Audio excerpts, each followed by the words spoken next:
Hello friends, welcome to my channel.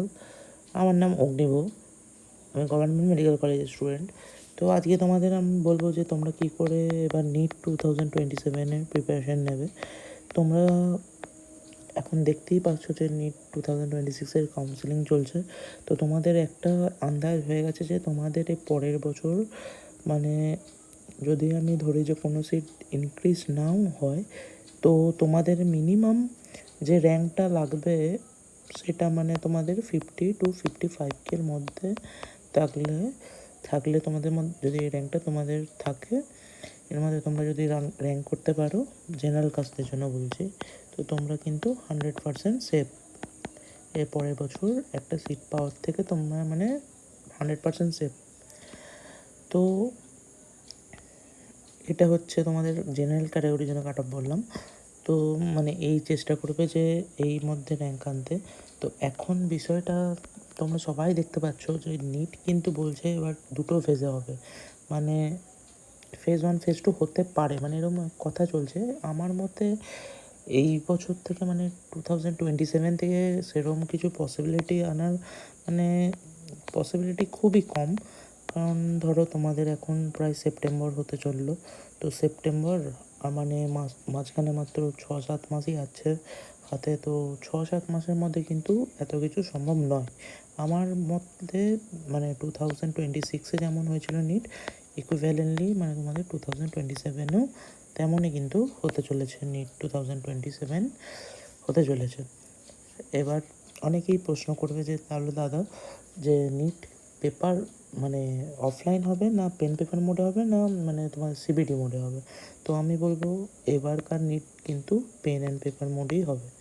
কারণ তোমাদের দেখবে কিছুদিন আগেই একটা নোটিফিকেশনও বেরিয়েছিল, গেজেটেড নোটিফিকেশন এনটিএর তরফ থেকে, যে যারা মানে ওই পাবলিকেশন করে প্রিন্টিং প্রেস, ওদের একটা মানে টেন্ডার বেরিয়েছিল।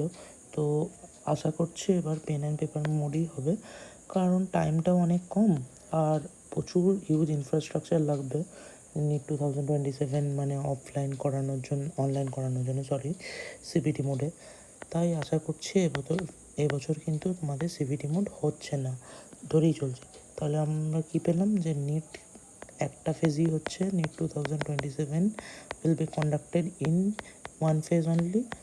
আর তোমাদের এটা 1 নম্বর পয়েন্ট। আর তোমাদের 2 নম্বর পয়েন্ট হচ্ছে কিন্তু নিট তোমাদের সিবিটি বেসড হচ্ছে না, পেন অ্যান্ড পেপারই হচ্ছে। তো মানে আগের বছরের একদম পুরো এক্সাম্পল ধরে চলতে পারো যে তোমাদের 2026-এর মতনই হবে তাহলে। তো এবার যেটাতে আমি আসছি সেটা হচ্ছে তোমাদের মানে তোমরা প্রিপারেশন কী করে নেবে। প্রথমেই বলবো যে ধরো এখন পর্যন্ত যারা মানে সিলেকশন রেঞ্জে আছো, মানে আপ টু 60K, ধরো তারা কেউ হয়তো কলেজ পেলে না, আপ টু ধরো আমি বললাম যে 55K কাট অফ পেলো। তো তোমরা হয়তো আশা করে বসেছিলে যে জিএমসি পাবে, তো জিএমসি পেলে না, তাহলে এবার কী করবে তোমরা? তো আমি প্রথমেই বলবো যে তোমাদের মানে ঘাবড়ে যাওয়ার কিছু নেই। এরকম আমার সঙ্গেও 1 বছর হয়েছিল। তো তোমরা মানে আমি সে বছর প্রিপারেশন শুরু করেছিলাম ডিসেম্বর থেকে, কিন্তু তোমাদের হয়তো এখনও সেপ্টেম্বর থেকেই তোমরা কিন্তু প্রিপারেশন শুরু করে দিতে পারবে। ফার্স্ট কাউন্সেলিংয়ের পর কিন্তু আর বসো না যদি সিট অ্যালোট না হয়। তো আমি বলবো যে প্রিপারেশান কিন্তু আস্তে আস্তে শুরু করে দাও। তো প্রথমেই যেটা তোমরা দেখবে যে মানে ফিজিক্স, কেমিস্ট্রি, বায়োলজি, 3টে সাবজেক্টের মধ্যে তোমরা কিন্তু মানে খুঁজে বার করো যে তোমাদের এই 3টে সাবজেক্টের উইক টপিকস কোনগুলো আছে। মানে আমি কিন্তু এই মানে স্টুডেন্ট রেঞ্জটাকে বলছি যে যারা মানে এবছর ধরো আন্ডার 1K যাদের র্যাঙ্ক ছিল, মানে 1K বলছি সরি 1 মানে 1 লাখের নিচে যাদের র্যাঙ্ক ছিল তাদের ক্ষেত্রে কিন্তু এটা কিন্তু অ্যাপ্লিকেবল হবে। মানে 1 লাখের নিচে র্যাঙ্ক থাকলে তোমাদের মানে অনেকটাই প্রিপারেশন হয়ে গেছে। তো তোমরা এবার ফিজিক্স, কেমিস্ট্রি, বায়োলজি এই 3টে টপিককে মানে কোনটা তোমার উইক টপিক সেগুলো খুঁজে বার করো এবং একটা জায়গায় নোট করো যে তোমাদের ফিজিক্সে তোমার যেমন ধরো ইলেকট্রোস্ট্যাটিক উইক আছে, কেমিস্ট্রিতে কেউ বলবে কেমিক্যাল বন্ডিং উইক আছে, বায়োলজিতেও তেমন কিছু থাকবে। তো ওইগুলো দিয়ে একটা জায়গায় তোমার একটা রাফ খাতাতে সিটে তুমি নোট করো যে তোমার ফিজিক্সে এটা উইক টপিক, কেমিস্ট্রিতে এইগুলো, বায়োলজিতে এইগুলো। তো তারপরে মানে এইগুলোকে ফার্স্ট প্রায়োরিটি দাও। কমপ্লিট করার, মানে ফিজিক্সের যেগুলো তোমাদের উইক টপিক লিখলে সেগুলো কমপ্লিট করলে, কেমিস্ট্রি যেগুলো লিখলে সেগুলো কমপ্লিট করলে, তারপরে বায়োলজি করলে, একসঙ্গেই কিন্তু চালাও এই কোর্সটাকে দিয়ে। অ্যাপ্রক্সিমেটলি চেষ্টা করো ডিসেম্বরের মধ্যে কিন্তু এগুলো শেষ করে দেওয়ার। এবং যখন তোমরা মানে একটু ফ্রি টাইম পাবে বা মানে যখন কিছু করছো না, তখন কিন্তু যেগুলো তোমার স্ট্রং টপিক সেগুলোকেও কিন্তু দেখতে থাকবে একই মানে প্যারালেলি যেন চলে। নাহলে কিন্তু তোমাদের ওইগুলো আস্তে আস্তে স্ট্রং থেকে উইক হতে থাকবে। তো এই হচ্ছে তোমাদের মানে স্ট্র্যাটেজি ডিসেম্বর পর্যন্ত। কিন্তু এর মাঝখানে তোমাদের উইকগুলোও দেখতে হবে, আমি যেটা বললাম মানে স্ট্রংগুলোও দেখতে হবে।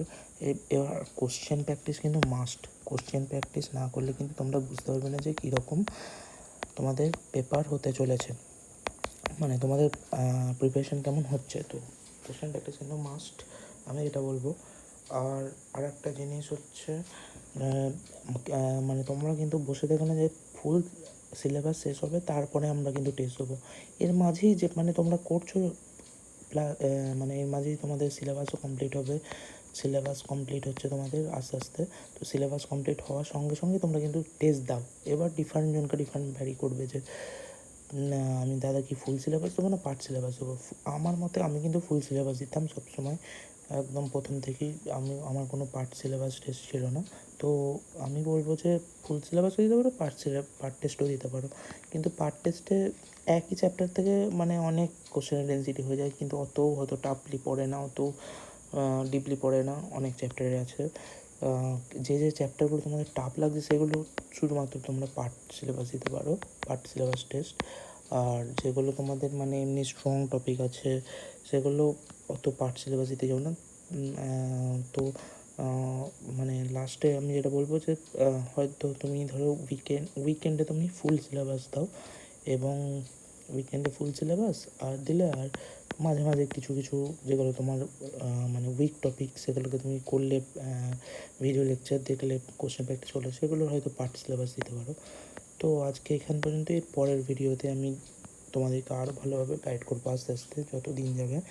আমি একদম পুরো তোমাদের তোমাদের সামনে রোড ম্যাপটা ক্লিয়ার করে দেবো যে এরকমভাবে করলে তোমরা কিন্তু সিওর সিলেকশন পাবে। ঠিক আছে, তাহলে আজকে এইটুকুই। Thank you. সাবস্ক্রাইব করো ভালো লাগলে।